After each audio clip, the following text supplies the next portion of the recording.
نعرہ تکبیر، نعرہ تکبیر، عظمت مصطفیٰ، قائدین اہل حدیث، قائدین اہل حدیث، علماء اہل حدیث، حضرت مولانا سلمان اعظم صاحب۔ نعرہ تکبیر، قائد محترم کو اٹھ کے استقبال کرو، کھڑے ہو جاؤ۔ نعرہ تکبیر، نعرہ تکبیر، حافظ سلمان اعظم صاحب، قائد اہل حدیث یوتھ فورس پاکستان، قائد اہل حدیث یوتھ فورس پاکستان۔ نعرہ تکبیر، حضرت مولانا حافظ سلمان اعظم صاحب، قائد اہل حدیث یوتھ فورس۔ نعرہ تکبیر۔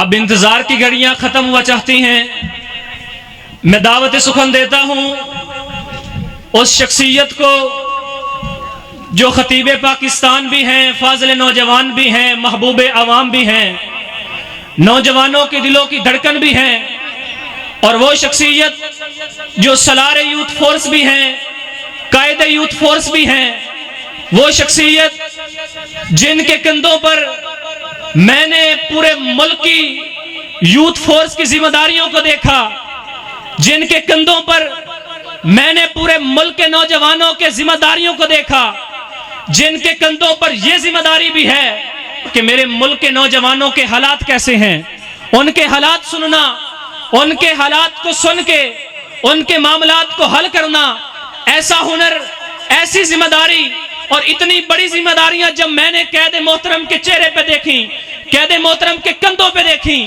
اور جب ان کو پنڈال میں آتے ہوئے ان کے چہرے کا دیدار کیا اور چہرے پر مسکراہٹ کو دیکھا، تو یہ مسکراہٹ دیکھ کر مجھے شاعر کا وہ شعر یاد آ گیا کہ میرے چہرے کے مہکتے ہوئے نغموں پہ نہ جا، میرے چہرے کے مہکتے ہوئے نغموں پہ نہ جا، میرے سینے میں ہزاروں غم پلتے ہیں، میرے چہرے پہ دکھاوے کا تبسم ہے مگر میری آنکھوں میں امیدوں کی عدیے جلتے ہیں۔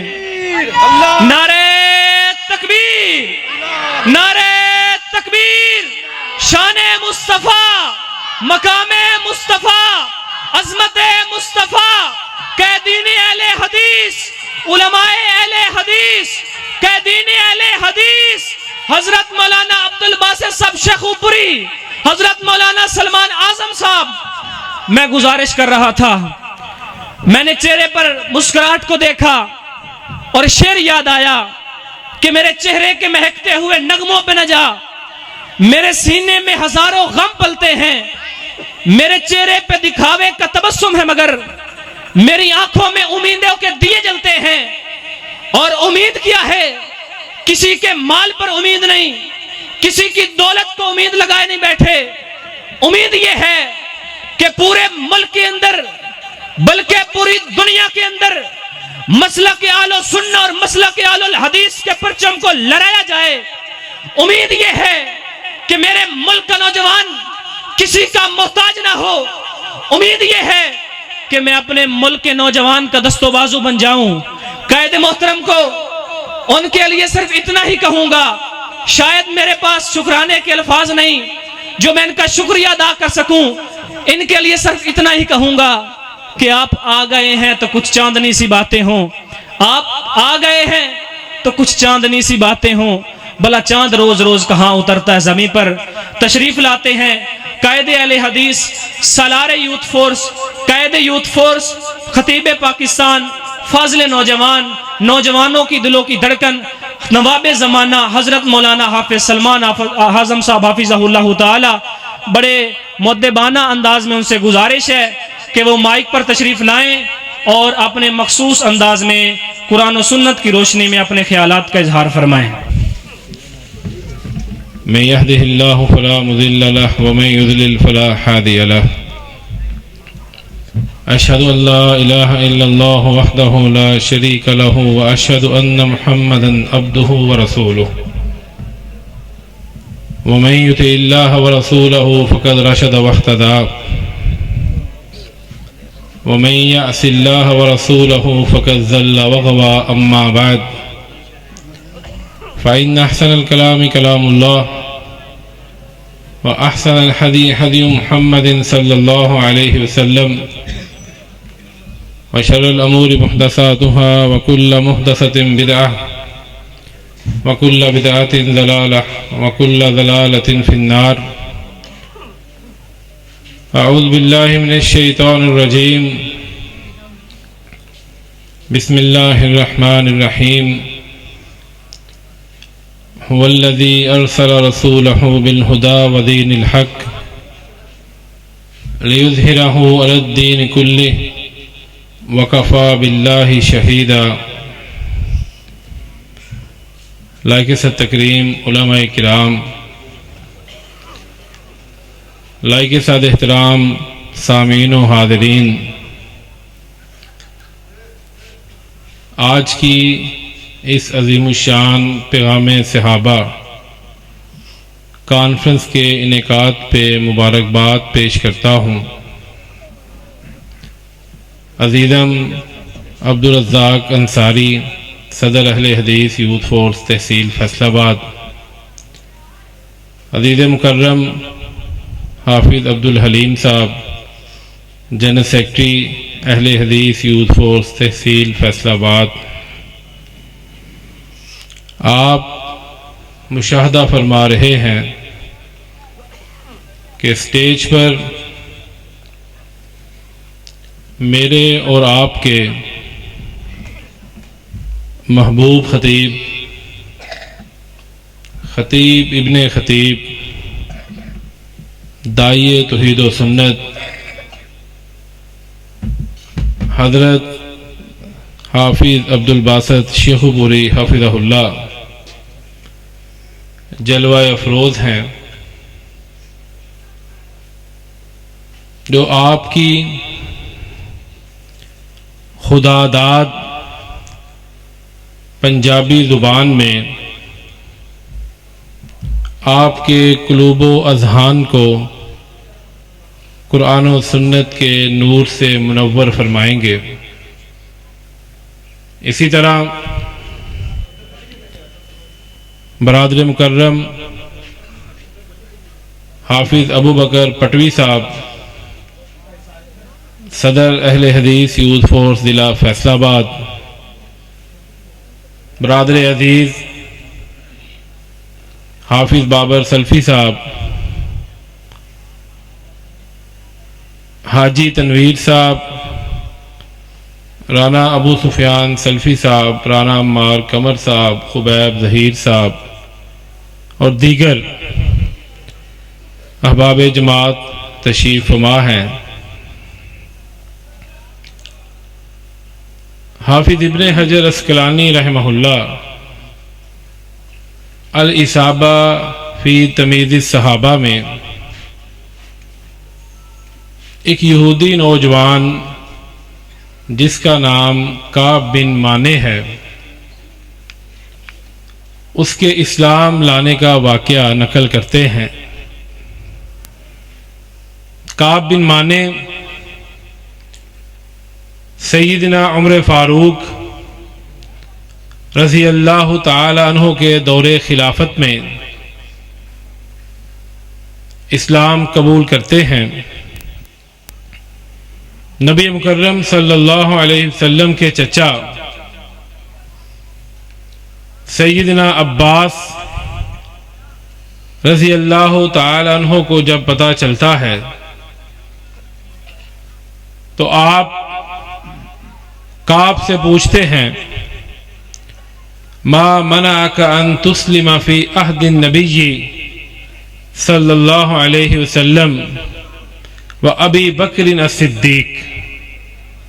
اے کعب، کیا وجہ ہے کہ آپ نبی مکرم صلی اللہ علیہ وسلم کے مقدس مطہر دور میں موجود تھے، آپ سیدنا ابو بکر صدیق رضی اللہ تعالی عنہ کے دور خلافت میں بھی موجود تھے، اس کے باوجود آپ نے اسلام کو قبول کیوں نہیں کیا؟ آپ نے اس امت کے دو بہترین اشخاص جناب نبی مکرم صلی اللہ علیہ وسلم اور جناب ابو بکر صدیق رضی اللہ تعالی عنہ کے دور خلافت کو پایا. اس کے باوجود آپ نے اسلام کو قبول کیوں نہیں کیا؟ وہ کون سے ایسے عوامل تھے؟ وہ کون سی ایسی رکاوٹ تھی؟ وہ کون سی ایسی وجوہات تھیں جنہوں نے آپ کو اسلام کی حقانیت کو قبول کرنے سے روکے رکھا؟ حالانکہ کون سا ایسا شخص ہے جس کی یہ خواہش نہ ہو کہ میں نبی مکرم علیہ السلام کے رخ انور کی ایمان کی حالت میں زیارت کر کے اپنے اوپر جہنم کی آگ کو حرام کر لوں. لوگوں نے کوششیں کی. سوید بن غفلہ اور امام سناب ہی ایمان لا چکے، دین کا علم حاصل کر چکے، سفر کیے صرف اس لیے کہ ہم نبی مکرم علیہ السلام کے رخ انور کی زیارت کر لیں. لیکن انہیں یہ شرف، انہیں یہ اعزاز حاصل نہ ہو سکا. امام سناب ہی جوفہ کے مقام پہ پہنچے تو انہیں پتہ چلا کہ نبی مکرم علیہ السلام اپنے رفیق اعلیٰ کے پاس جا چکے ہیں. لمبا سفر طے کر کے آئے، ایمان لا چکے تھے، لیکن وہ شرف صحابیت کو حاصل نہ کر سکے. اے کعب، تم تو مدینہ میں تھے، تم نے نبی مکرم علیہ السلام کے دور کو دیکھا، تم نے ابو بکر صدیق رضی اللہ تعالیٰ عنہ کے دور کو دیکھا، اس کے باوجود اسلام قبول کیوں نہیں کیا؟ کیا وجہ تھی؟ تو کعب بن مانے آگے سے عرض کرتے ہیں، اے عباس رضی اللہ تعالیٰ عنہ، میرا باپ مانے یہودیوں کا ایک بڑا عالم تھا. ساری زندگی وہ لوگوں کو تورات کی دعوت دیتا رہا. اپنی زندگی کے آخری ایام میں اس نے مجھے اپنے پاس بلایا اور مجھے ایک کتاب دی اور کہا کہ میں نے یہ کتاب ان ابی کتب کتابا لی من التوراۃ، کہ میرے باپ نے میرے لیے تورات میں سے یہ کتاب لکھی کہ اے کعب، یہ کتاب میں نے تمہارے لیے لکھی ہے، یہ تورات کا خلاصہ ہے، یہ تورات کا مغز ہے.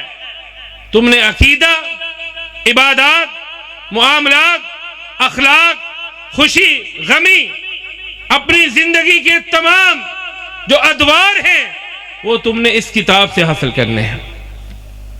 حالانکہ میرے باپ کی بہت بڑی لائبریری تھی جس میں بڑی کتابیں تھیں، لیکن میرے باپ نے مجھے منع کر دیا اور مجھے کتاب دیتے ہوئے میرے باپ نے کہا، اعمل بہذا، یہ میں نے تورات میں سے تمہارے لیے لکھی ہے، تم نے اس کے اوپر عمل کرنا ہے. اور جب میرا باپ فوت ہونے لگا اس نے مجھے اپنے پاس بلایا اور ایک باپ کا جو اپنے بیٹے کے اوپر حق ہے اس کا واسطہ دیتے ہوئے میرے باپ نے مجھے کہا کہ اگر تم نے میرے بعد لائبریری میں جا کر کسی کتاب کو پڑھا، کھولا، تو میں تم سے ناراض ہو جاؤں گا. میرا اور تمہارا جو باپ اور بیٹے کا تعلق ہے وہ اس دن ختم ہو جائے گا. تم نے اپنی پوری زندگی اس کتاب کے سہارے جو میں نے تمہارے لیے لکھی ہے، یہ خلاصہ ہے، اسی کے سہارے بسر کرنی ہے. آج بھی سادہ لوگ مسلمانوں کو، کم پڑھے مسلمانوں کو قرآن کریم پڑھنے سے ڈرایا جاتا ہے، حدیث پڑھنے سے روکا جاتا ہے کہ آپ کے علماء نے، آپ کے فقہاء نے، آپ کے محدثین نے، آپ کے ائمہ نے، آپ کے مجتہدین نے آپ کے لیے بڑی محنت کر کے قرآن و حدیث سے کتابیں لکھی ہیں وہی آپ کے لیے کافی ہیں. اگر آپ قرآن و حدیث کو پڑھیں گے تو آپ گمراہ ہو جائیں گے. یہاں پر بھی یہی معاملہ تھا.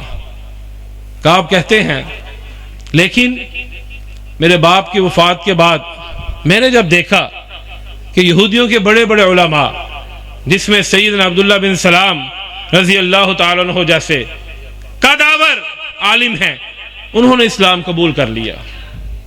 اے عباس میرا مائنڈ کنفیوز ہوا, میں تذبذب کا شکار ہوا کہ اب میں کیا کروں.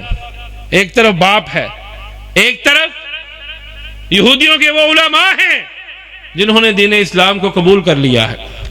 یہاں تو میرا باپ غلط تھا, یہاں تو میرے باپ سے غلطی ہوئی, تو یا پھر تورات میں محمد رسول اللہ صلی اللہ علیہ وسلم کی آمد کے بارے میں کسی قسم کی کوئی خبر نہیں دی گئی. میں سوچتا رہا میں کیا کروں. پہلے میرے ذہن میں آیا کہ میں مسلمانوں کے علماء سے پوچھتا ہوں کہ وہ میری اس معاملے میں رہنمائی کریں کہ کیسے میں حق کو حاصل کر سکتا ہوں, حق کی تلاش میں کیسے کروں. لیکن پھر میرا ذہن, میری عقل یہ کہے کہ کعب وہ تو اپنے دین کی طرف بلائیں گے, وہ تو اپنے نبی کی بات کریں گے, وہ تو اپنے رسول کی بات کریں گے, وہ تمہاری صحیح رہنمائی نہیں کریں گے. پھر میرے ذہن نے کہا, میری عقل نے کہا کہ کعب یہودیوں کے علماء سے پوچھو, وہ تو تمہارے اپنے ہیں. تو پھر میرے ذہن میں آیا کہ وہ تو اپنی بات کریں گے, وہ تو اپنے دین کے مطابق میری رہنمائی کریں گے. اس کے بعد اے عباس میں نے وہ فیصلہ کیا کہ چلو آج میں اپنے باپ کی تھوڑی سی گستاخی کر لیتا ہوں.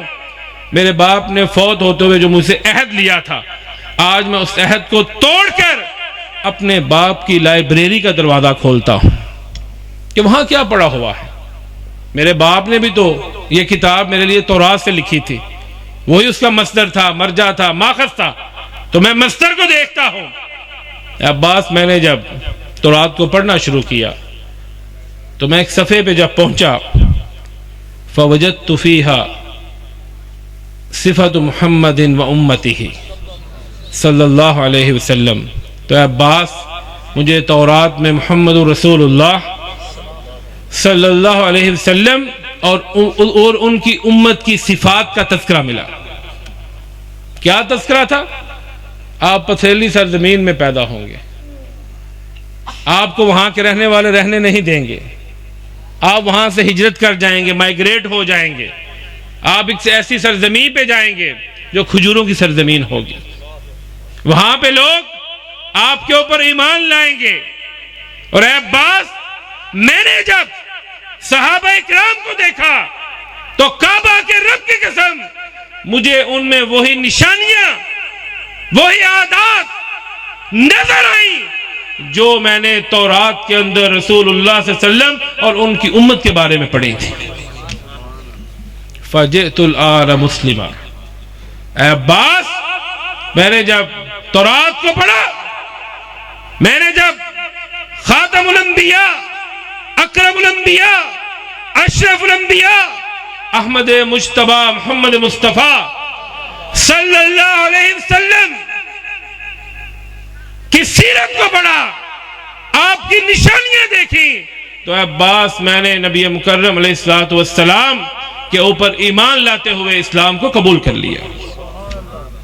حضرات کعب نے تو اپنی عقل کو استعمال کیا اور وہ حق کی جو تلاش تھی اس کی معراج تک پہنچ گئے اور بالآخر انہوں نے اسلام کو قبول کر لیا. آج یہاں پر بھی امت کو مختلف ناموں کے اوپر, مختلف مذاہب کے اوپر, مختلف ائمہ کے نام پہ تقسیم کر دیا گیا ہے. آئیے میں آپ سے پوچھنا چاہتا ہوں کہ حق کتنے ہوتے ہیں؟ 1 2 3 یا 4؟ کتنے ہوتے ہیں؟ سب کی آواز نہیں آئی. حق کتنے ہوتے ہیں؟ 1.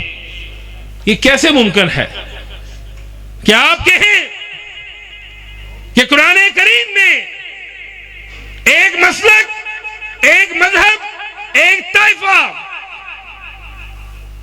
جس بات کو شرک کہہ رہا ہے، دوسرا قرآن کریم میں اسے ہی توحید کہے، ایک جسے بدعت کہہ رہا ہے دوسرا اسے سنت کہے، کیسے ممکن ہے کہ ایک ہی کتاب میں، ایک ہی سنت میں، حدیث میں نماز کے 4 طریقے ہوں، روزے کے علیحدہ طریقے ہوں، حج کے علیحدہ طریقے ہوں؟ یہ کیسے ممکن ہے کہ زکوٰۃ کے طریقے جدا جدا ہوں؟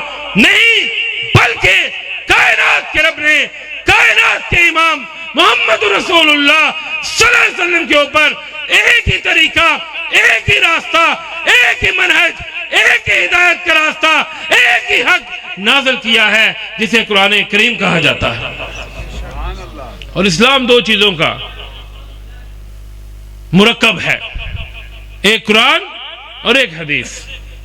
قرآن کریم نزل علم ہے، حدیث اس کا پریکٹیکل ہے۔ قرآن کریم آپ کے پاس احکام کو لے کے آتا ہے، حدیث اس کی شرح کرتی ہے۔ قرآن کریم میں آتا ہے نماز کو قائم کریں۔ اب نماز کس طرح قائم کرنی ہے، کب قائم کرنی ہے، کہاں پہ قائم کرنی ہے، کتنے وقت قائم کرنی ہے، رکعات کتنی ہیں، سجدہ کس طرح کرنا ہے، رکوع کس طرح کرنا ہے، قیام کس طرح کرنا ہے، رفع الیدین کس طرح کرنا ہے، اونچی آمین کیسے کہنی ہے، یہ تمام کے تمام احکام ہمیں کہاں سے ملتے ہیں؟ یہ ہمیں نبی مکرم علیہ الصلوۃ والسلام کی سنت سے ملتے ہیں۔ جیسا کہ نبی مکرم علیہ الصلوۃ والسلام مسجد نبوی میں تشریف لائے، آپ اپنے منبر پہ کھڑے ہوئے، آپ نے صحابہ اکرام رضوان اللہ علیہم اجمعین کو پوری نماز پڑھ کے سکھلائی۔ صرف آپ رکوع اور سجدے کے لیے منبر سے اترے اور آخر میں آپ نے فرمایا سلو کما رأیتمونی اصلی، اے میرے صحابہ اس طرح نماز پڑھو جس طرح مجھے نماز پڑھتے دیکھا ہے۔ تم میں سے جو بے نکاح ہیں ان کے نکاح کر دو، یہ قرآن کا حکم ہے۔ اب اس کی تفصیل، نکاح کس سے کرنا ہے، کب کرنا ہے، ولی کون ہے، حق مہر کتنا ہونا چاہیے، یہ سارے احکام کہاں سے ملیں گے؟ حدیث سے ملیں گے۔ اس لیے پتہ چلا کہ حق، کامیاب جماعت، قرآن و سنت کی جماعت اگر اللہ کی زمین پہ کوئی ہے تو جماعت اہل حدیث ہے، جن کے بارے میں امام شافعی رحمہ اللہ فرماتے ہیں اذا رأيت رجلا من اصحاب الحدیث فكأني رأيت رجلا من اصحاب النبی صلی اللہ علیہ وسلم۔ اے لوگو، میں جب اہل حدیث میں سے کسی شخص کو دیکھتا ہوں تو مجھے یوں محسوس ہوتا ہے جیسے میں رسول اللہ کے صحابہ میں سے کسی کو دیکھ رہا ہوں۔ اور کائنات کے امام محمد رسول اللہ صلی اللہ علیہ وسلم، اچھا یہ کلیہ بھی یاد کریں، بڑے آج کل وظائف بتائے جاتے ہیں، چلیں ایک وظیفہ میرے سے بھی لے لیں، اور یہ میرا آزمودہ ہے کہ سنایا سنایا نہیں، لکھا لکھایا رٹاٹا یا نہیں۔ آپ اپنی عادت بنا لیں کہ جب بھی نبی مکرم علیہ الصلوۃ والسلام کا نام نامی اسم گرامی محمد صلی اللہ علیہ وسلم آئے، آٹومیٹکلی یہ آپ کی عادت اتنی پختہ ہونی چاہیے کہ آپ کی زبان سے آٹومیٹکلی نبی مکرم علیہ الصلوۃ والسلام کے اوپر درود و سلام کی برکھا برس جانی چاہیے۔ اور آپ تجربہ کر لیں، میں یوں نہیں کہہ رہا، تجربہ کر لیں، اگر آپ یہ عادت اپنا لیتے ہیں اللہ تعالیٰ آپ کے تمام کاموں میں آسانی پیدا کر دے گا۔ من صلی علیہ صلاۃ صلی اللہ علیہ بہا عشرہ، جو بندہ ایک مرتبہ نبی مکرم علیہ الصلوۃ والسلام کے اوپر درود و سلام بھیجتا ہے، اللہ تعالیٰ اپنے عرش پہ مستوی اس کے اوپر 10 مرتبہ سلام بھیجتا ہے۔ اس لیے اس سے سستی نہ کیا کریں، یہ اپنی عادت بنا لیں. کائنات کے امام محمد رسول اللہ صلی اللہ علیہ وسلم فرماتے ہیں لا تزال طائفة من امتی منصورین علی الحق لا یضرهم من خالفهم حتی تقوم الساعة. اے لوگوں میری امت میں ایک گروہ. کتنے گروہ؟ کچھ باتیں نا آپ کے بھی یاد کرنے کی ہیں. کتنے گروہ؟ ایک مسلک، ایک جماعت، ایک طائفہ ہمیشہ حق پہ رہے گا. کتنے حق پہ رہیں گے؟ ایک یا چار؟ ایک. کون فرما رہا ہے؟ نبی مکرم علیہ الصلوۃ والسلام جو اصدق الصادقین ہیں، جو سچوں کے سردار ہیں. عبداللہ بن عمر بن عاص رضی اللہ عنہما نبی مکرم علیہ الصلوۃ والسلام کی حدیث کو لکھا کرتے تھے. صحابہ نے کہا عبداللہ نہ لکھا کر، ورسول اللہ بشر. نبی مکرم علیہ الصلوۃ والسلام انسان ہیں. کبھی آپ غصے کی حالت میں ہوتے ہیں، کبھی آپ غم کی حالت میں، کبھی آپ خوشی میں، مسرت میں. انسان کی مختلف کیفیات ہیں، تو نہ لکھا کرو. لکھنا چھوڑ دیا. آپ نے محسوس کیا عبداللہ اب لکھتا نہیں. پوچھا عبداللہ کیوں نہیں لکھتے؟ کہا ساتھی یوں کہتے ہیں. تو آپ نے فرمایا اکتب، عبداللہ لکھو. فوالذی نفسی بیدی لا یخرج منہ الا الحق. عبداللہ مجھے اس اللہ کی قسم ہے جس کے ہاتھ میں مجھ محمد کی جان ہے، اس زبان سے جب بھی نکلتا ہے، جو بھی نکلتا ہے، ہمیشہ حق اور سچ نکلتا ہے. اور ویسے بھی ہم اہل حدیث ہیں. شیخ الاسلام علامہ ساجد میر رحمہ اللہ فرمایا کرتے تھے کہ ہمارا نبی مکرم علیہ الصلوۃ والسلام کے اوپر دوہرا حق ہے. کتنے حق ہیں؟ دوہرا حق ہے. ہم آپ کی ذات کو بھی آخری مانتے ہیں، آپ کی بات کو بھی آخری مانتے ہیں. نہ آپ کی ذات کے بعد کوئی ہماری آنکھوں میں جچتا ہے، اور نہ ہی آپ کی بات کے بعد کوئی ہماری آنکھوں میں جچتا ہے. کائنات کے امام فرماتے ہیں ایک گروہ، ایک جماعت، ایک طائفہ میری امت میں ہمیشہ حق پہ رہے گا. لوگ ان کی مخالفت کریں گے، نقصان پہنچانا چاہیں گے، یہاں تک کہ اللہ تعالیٰ قیامت کو قائم کر دے گا. امام احمد بن حنبل، امام علی بن مدینی، یحییٰ بن معین رحمہم اللہ سے مختلف اوقات میں پوچھا گیا کہ اس حدیث سے مراد مصداق کون لوگ ہیں؟ اللہ کی زمین کے اوپر وہ کون سی جماعت ہے جو جماعت حقہ ہے؟ آپ ماں کی سیرت، ماں کی شان سنا کریں، اچھی بات ہے. والدین کا احترام کریں، اچھی بات ہے. بیٹی کی عظمت کو سنائیں، اچھی بات ہے. لیکن جب تک آپ اپنے منہج کو، اپنے مسلک کو پہچانیں گے نہیں، اس کی غیرت کو پیدا نہیں کریں گے، تب تک آپ کا اہل حدیث ہونا آپ کے کسی کام کا نہیں ہے. کسی کام کا نہیں ہے. اپنے بچوں میں، اپنی اولاد میں، نوجوانوں میں اس مسلک حقہ کی غیرت کو پیدا کیجئے. ان کے دل و دماغ میں اس مسلک کی غیرت کو بھر دیجئے، تاکہ آپ کی آنے والی نسل بھی اپنے آپ کو اہل حدیث کہلوانے میں فخر محسوس کر سکے.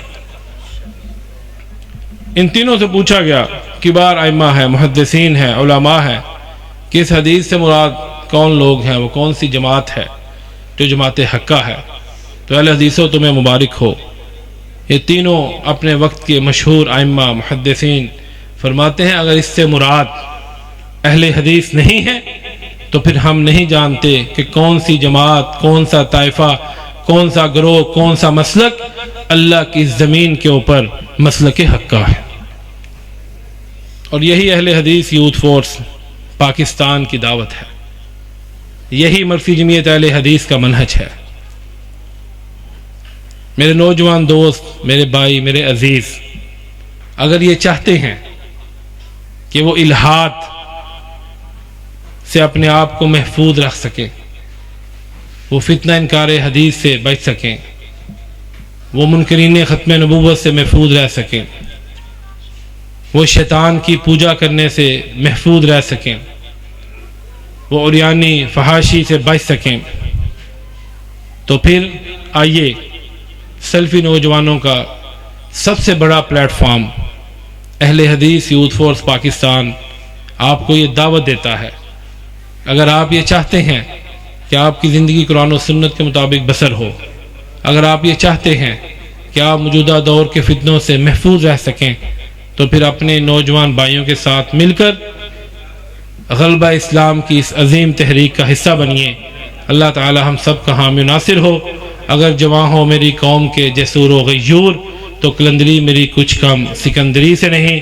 خون دل دے کے نکھاریں گے رخ برگ گلاب، ہم نے گلشن کے تحفظ کی قسم کھائی ہے.